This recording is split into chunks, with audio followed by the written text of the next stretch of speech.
अल्पवयीन तरुणांच्या हुल्लडबाजीमध्ये एका तरुणीनं आपला जीव गमावल्याची घटना कोल्हापूरच्या करवीरमध्ये घडली आहे। करवीरच्या भोगावती महाविद्यालयाच्या विद्यार्थिनी एसटीची वाट पाहत असताना काही तरुणांनी भरधाव वेगातली गाडी या विद्यार्थिनींच्या घोळक्यात घातली।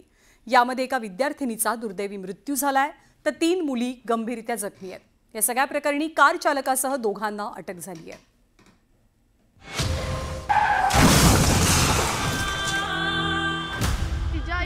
कसं करायचं त्या जागी जर मी असते तर आज आमच्या सोबत घडलं, उद्या दुसरं कोणासोबत तरी घडू शकतं।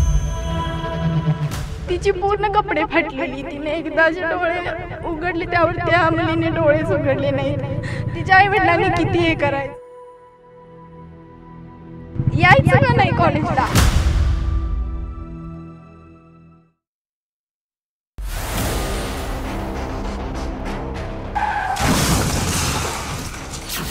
हुल्लडबाजीमुळे गेला विद्यार्थिनीचा बळी। वरून गाडी आली, तिथे पोरी उभारल्या होत्या। त्या पोरींच्या अंगावर त्याने एकदम रेस वाढीली आणि घेतलं। पोरगी गाडीच्या खाली आली आणि हितनंच त्याने टर्न मारला आणि इकडे गेला। दोघींना 100 फूट फरफटत नेलं। हा हुल्लडबाजीचा बळी आहे, इथे ऍक्सिडेंट होतच नाहीये। एकीचा मृत्यू, तिघी गंभीर जखमी। त्या जागी जर मी असते तर तिची पूर्ण कपडे फाटलेली, तिने एकदा जे डोळे उघडले त्यावर त्या मुलीने डोळेच उघडले नाहीत। काळजाचा थरकाप उडवणारी ही घटना कोल्हापूरच्या करवीरमध्ये घडली आहे। हुल्लडबाजांमुळे प्रज्ञा कांबळेचा हकनाक बळी गेलाय। कॉलेजचा पहिला दिवस, नवा वर्ग, नव्या मैत्रिणी, नव्या ओळखी।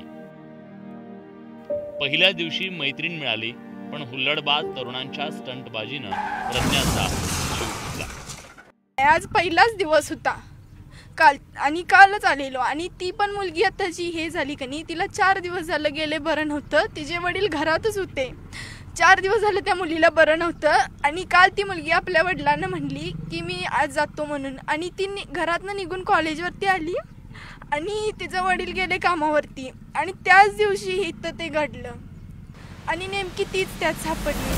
भोगावती कॉलेजच्या या विद्यार्थिनी एसटी बसची वाट पाहत रस्त्याच्या कडेला उभ्या होत्या। तितक्यात भरधाव वेगानं आलेली कार मुलींच्या घोळक्यात शिरली। कारच्या धडकेनं 4 जणी हवेत उडाल्या। दोघींना या कारनं तब्बल 100 फूट फरफटत नेलं। त्यातच प्रज्ञाही होती। गंभीर जखमी प्रज्ञाचा मृत्यू झाला तर 3 जणी जखमी झाल्या। या प्रकरणी 2 तरुणांना अटक करण्यात आली आहे।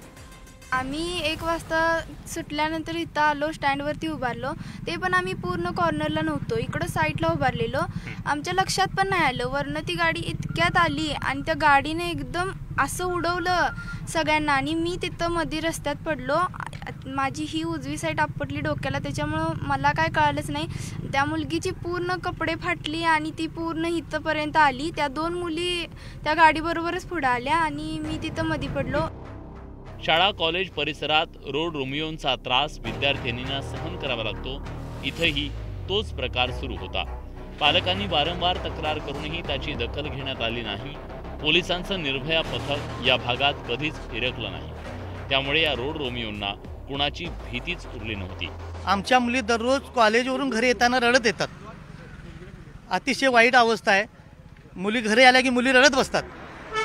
त्यामुळे आम्हाला पालकांना सुद्धा आता ह्या कॉलेजवर इथून पुढे मुलं घालायची का नाही हा विचार करण्याची गोष्ट आहे।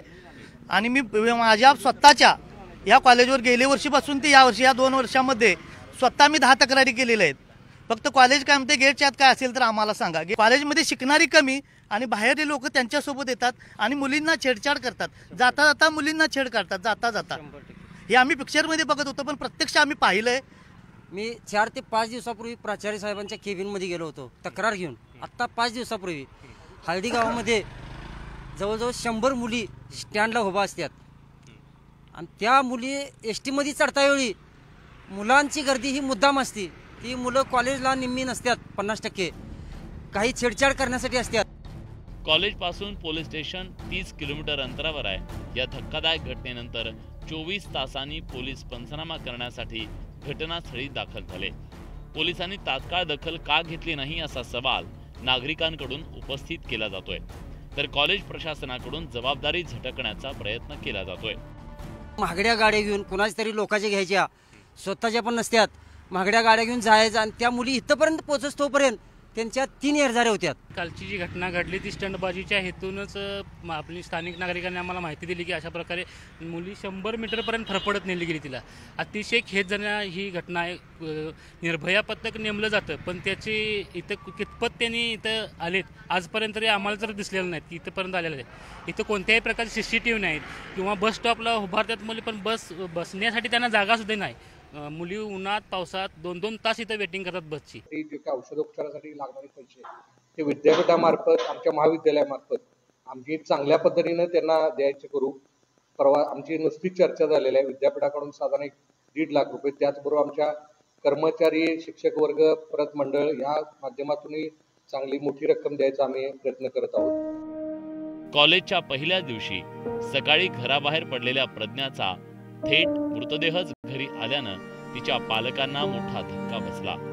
सध्या तरी ते बोलण्याच्या मनस्थितीत नाहीयेत.